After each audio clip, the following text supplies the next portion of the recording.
suis en train de faire la mise à jour du nouveau système d'exploitation de Tesla. Là, comme tu peux le voir, c'est en train de charger et je vais te montrer en détail ce qui change un peu par rapport à l'ancienne version. Là, tu vois que c'est en cours, donc ça va mettre à peu près 25 minutes. Donc je te reprends d'ici quelques instants. Donc voici la nouvelle interface. Là, tu as la Tesla qui se met au milieu maintenant. Ici, tu as la navigation, donc, comme tu peux le voir. Donc là, si tu cliques, tu as la navigation qui s'affiche. Et la petite différence, c'est que maintenant, tu peux agrandir et réduire entre les deux. Et ce qui est dommage, c'est que tu peux pas mettre la navigation en plein écran. Ça, c'est assez dommage. Ensuite, au niveau des nouveautés, qu'est-ce qu'on a? On a Audible qui s'est ajouté, donc l'application pour écouter les livres audio. Autre nouveauté, ça c'est dans les paramètres, je crois que c'est dans navigation. Là, il y a le signal sonore pour les radars, ça c'est vraiment top pour ceux qui avaient l'habitude de Waze. Là, le fait d'avoir ça peut remplacer un peu Waze, donc je vais le sélectionner. Ensuite ici, l'interface elle est un peu différente là, pour aller devant ou en arrière. Autre chose qui a changé également au niveau du navigateur web,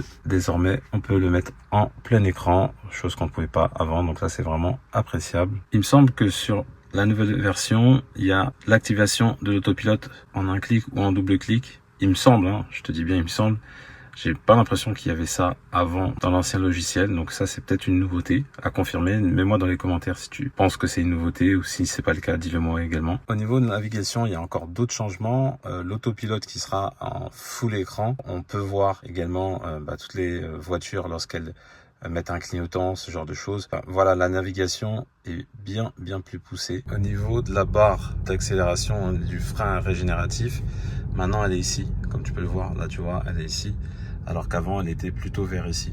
Donc ça c'est un peu dommage, dis-moi ce que t'en penses toi, mais là je trouve qu'elle est beaucoup moins visible comme ça. Après par contre, le fait que tout soit latéral ici, comme ça, je trouve que c'est vraiment plutôt pas mal, parce qu'on voit mieux, parce que là tout est à gauche, et avant tout était à droite. Les panneaux, etc. Là, tout est ici. Et ça vraiment, ça c'est top. Parce que avant, lorsque je conduisais, il fallait que j'aille à droite pour regarder et c'était vraiment galère. Je trouvais ça presque un peu dangereux en fait que ce soit ici parce que du coup, ça te faisait quitter. T'avais les yeux ici et il fallait que tu ailles là-bas pour regarder à combien tu étais, les panneaux, etc. Là, tu es ici et bam, tu peux jeter un petit coup d'œil et voir les panneaux, voir ta vitesse, etc. Donc c'est vraiment bien plus pratique. Je trouve que l'affichage de l'angle mort, il est bien plus pointu qu'avant. Je trouve que ça s'affiche vraiment bien là comme ça.